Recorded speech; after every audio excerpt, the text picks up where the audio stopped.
Good and decent people of YouTube, welcome to Political Drain, where we sift through the sewage at the end of a long pipeline of corporate media in order to expose the liars and the charlatans hell-bent on manipulating you for power and for profit. My name is Bruce Lively, and no, you're not crazy. All right, welcome. I just wanted to say, welcome to the end of democracy. We're here to overthrow it completely. We didn't get all the way there on January 6th, but we will endeavor to get rid of it and replace it with this right here. We'll replace it with this. So, it's funny. I mean, funny, interesting, not funny, ha-ha. That of all four pillars of Project 2025, pillar number 4 is the shortest. You're looking at it, actually. That's it. And quite frankly, as proclamations to end democracy and replace it with a fascist dictatorship goes, it's got to be up there with the shortest in the recorded history of mankind. Pillar 4, the proclamation, the plan of execution, the 180-day plan to bring in the new order, is a title, a run-on sentence, and a statement too short to be considered a paragraph by any standards. And even worse, is just a reiteration of the first sentence I just mentioned. But the reason why it's so short is simple. Because the playbook they will use to turn a democracy into a dictatorship in about 180 days isn't something you let the other team see before the game starts. Unfortunately for us, good and decent people of YouTube, the game started 3 years ago. And we're behind. All of this is just me trying to throw you a Hail Mary in the end zone, guys, because we can't afford to lose. Let's talk about Pillar 4.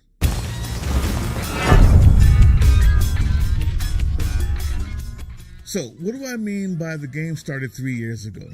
Well, as you can imagine, to do what's necessary to reach a place of no return in about 180 days in a democracy that's had its own constitution, traditions, and entrenched separation of powers for over 200 years isn't something you just stumble into, okay? In order to do something that ambitious without falling flat on your face, you're gonna need 3 things. Check it out. You're gonna need personnel in every possible position of power, loyal only to the dictator and nothing else. Just being honest. Number 2, you're going to need complete control of the masses by any and all means of the word control, and the erosion of political guardrails and institutions that keep the separations of power intact. And that last one, number 3, that started January 6, 2021. But that was publicly. Behind the scenes, the mechanisms necessary to start, if not fully accomplish, the erosion of the guardrails and the institutions has already started. And it's in place in battleground states as we speak, people. And have been watching now for 3 years what looks like dress rehearsals for this fall. If a local official refuses to certify a local election, that means those votes just don't get counted. They don't get moved up to the county level or from the county level up to the state level. And it just screws up everything, right? And it can prevent certification of the entire state if you do it in a large enough county. You know, like one of the big counties in Georgia, for example.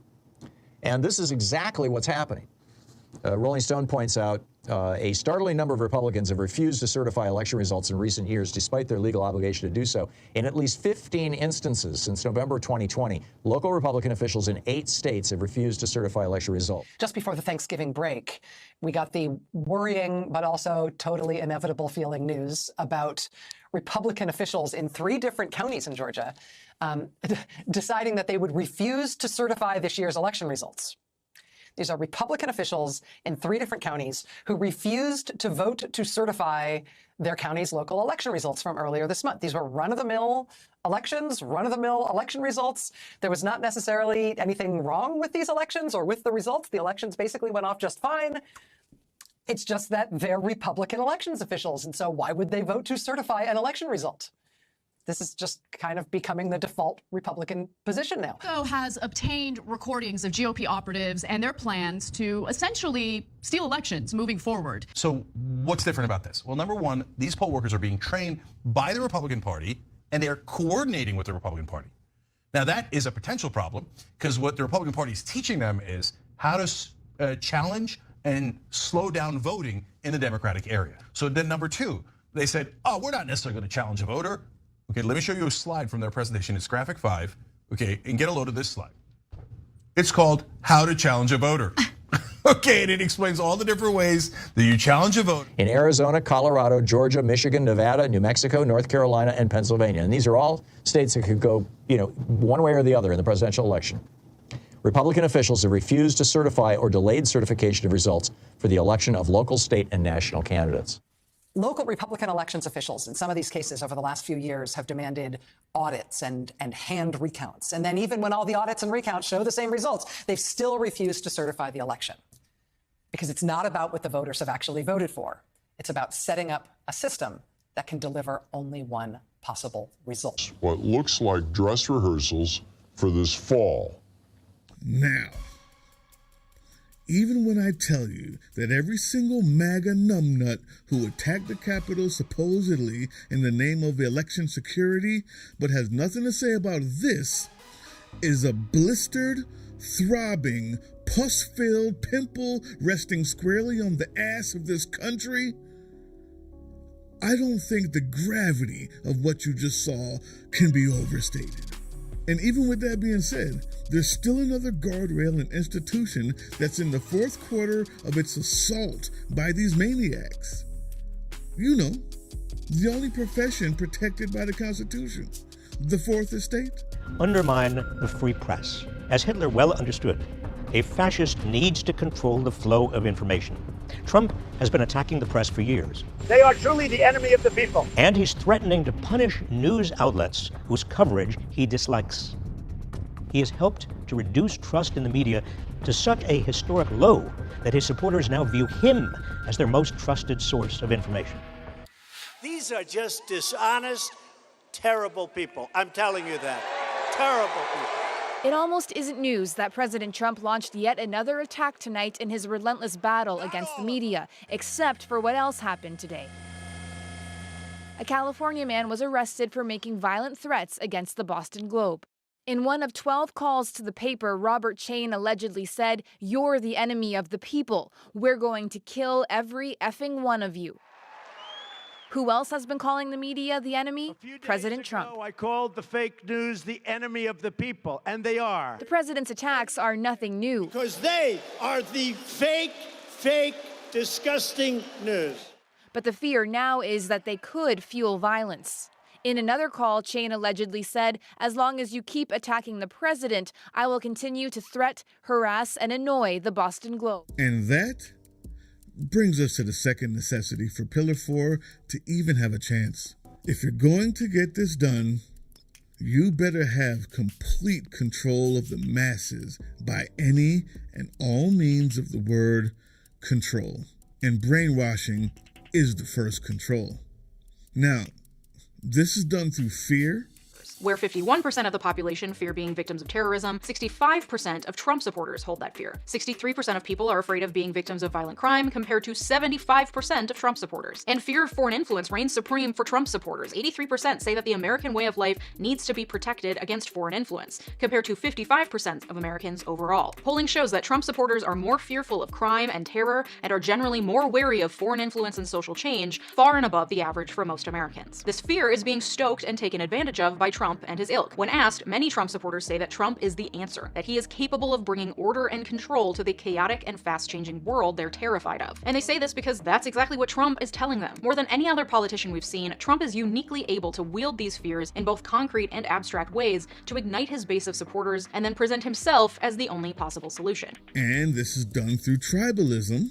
The threat from outside forces is far less sinister, dangerous, and grave than the threat from within. Denigrating his political opponents on the left as, quote, vermin during a Veterans Day speech in New Hampshire. We will root out The communists, Marxists, fascists, and the radical left thugs that live like vermin within the confines of our country. When Trump won the nomination, I fell right in line. Because when you think the other side is evil, you can't imagine voting for anyone other than your own guy. But with Hillary, there's not even the same universe. I mean, she is an abject, psychopathic demon from hell that as soon as she gets into power is going to try to destroy the planet. So I happily voted for Trump. I thought I had some unconventional wisdom that other women just didn't. Yeah, no. And tribalism easily turns to another brainwashing technique of social hierarchy, sticks, and carrots. That's what I'm going to call it. It pretty much means not being seen as one of the group, knowing how quickly the cult turns on anyone who doesn't believe every word from the mouth of the leader,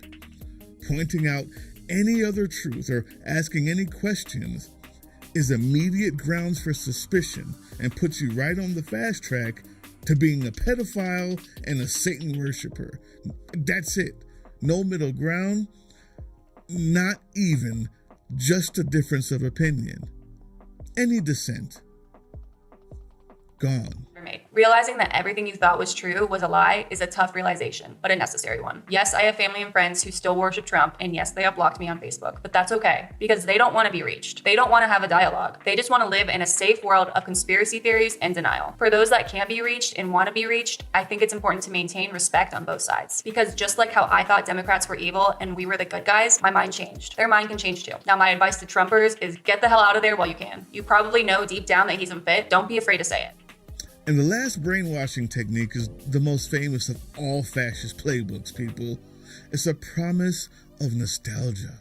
The rose-colored glasses view of a world that never really ever existed, but somehow everything was just better back then. Where did you think Make America Great came from? Besides stealing it from Ronald Reagan, that is, of course. It's a fascist trope, started by Mussolini himself. So, controlling the masses is key, and brainwashing is the first control.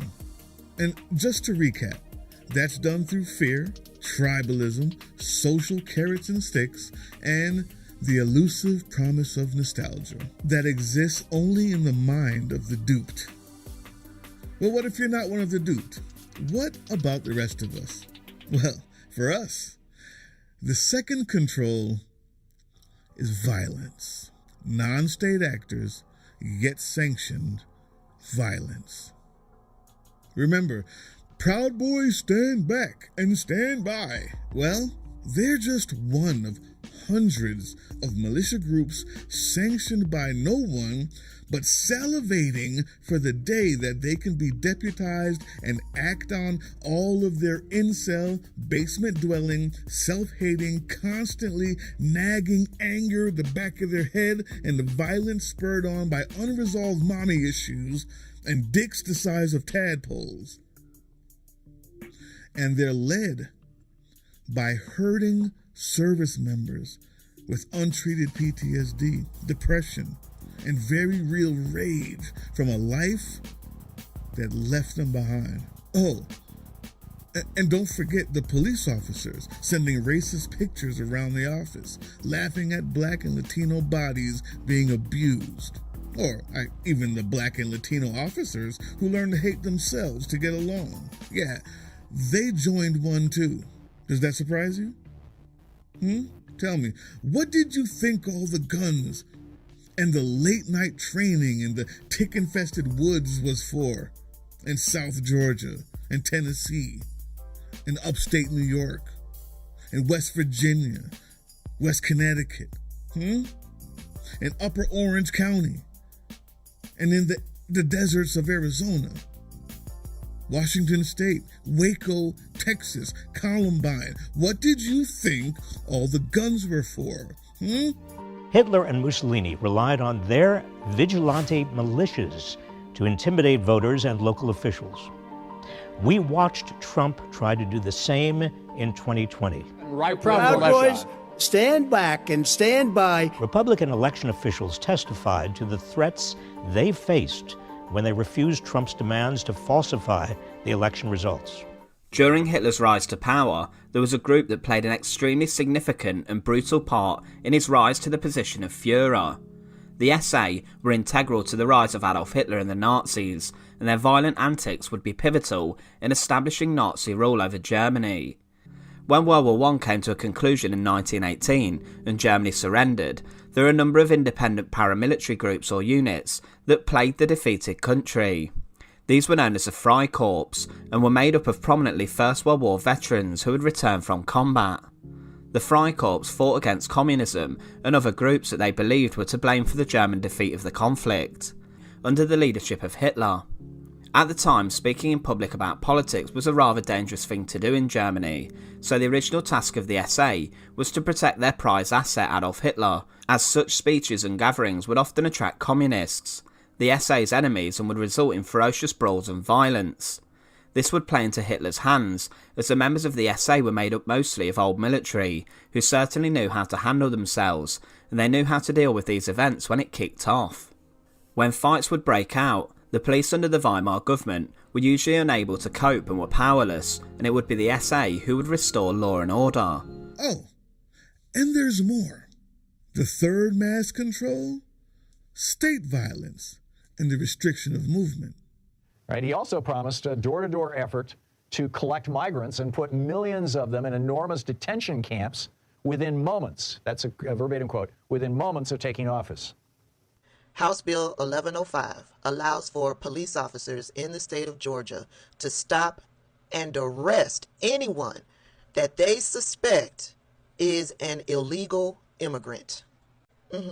We know Hispanics are all different shades. So that means if I'm walking down the street, a police officer can stop me if they suspect that I might be an illegal immigrant. They can stop me and ask me to prove that I am an American citizen. In other words, the slave patrol. Greg Abbott signed a similar bill in the state of Texas. And Governor Ron DeSantis has also signed into law a very similar bill. And just so you get it, this is why they keep calling immigrants invaders and invasion force. Because that language gets you to do the Insurrection Act on day one, or war powers on day one. And the last control is the oldest in the books, people. The original opiate of the people, killer of kings, queens, and peasants alike. Good and decent people of YouTube, the rise of Christian nationalism is not an accident. Religion is the final control. It's a dose of brainwashing with the sting of life after death. An unseen God that tells you not to believe your lying eyes. And the pastor who tells you hell awaits the person who doesn't go along with the dear leader. And if you don't believe how quickly that concoction can be turned into the scariest, most potent weapon against democracy without a single word of dissent or even a question from the people you know and love, your neighbors you thought would never agree to such a thing, I take you back to the beginning of my video. Remember this? All right, welcome. I just wanted to say, welcome to the end of democracy. We're here to overthrow it completely. We didn't get all the way there on January 6th, but we will endeavor to get rid of it and replace it with this right here. We'll replace it with this right here. Amen. That's right, because all glory is not to government, all glory to God.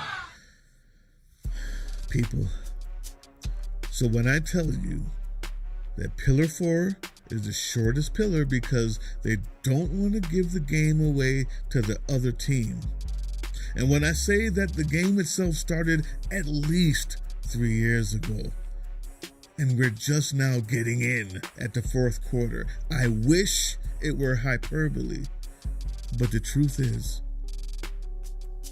Project 2025 is the brainchild of the Heritage Foundation, and if you can believe it, they've been trying and gaining ground at this sort of thing since the 80s. This isn't some upstart incel 4chan midnight manifesto. These guys have been laying the groundwork, managing the masses, incrementally changing and writing the rules in just such a way to take advantage of just such a time as this. Part 5 is the conclusion. And no, I didn't forget about the first necessity to fulfilling the authoritarian wet dream of these maniacs. In the conclusion, I will explain how the past 3 pillars already has that covered.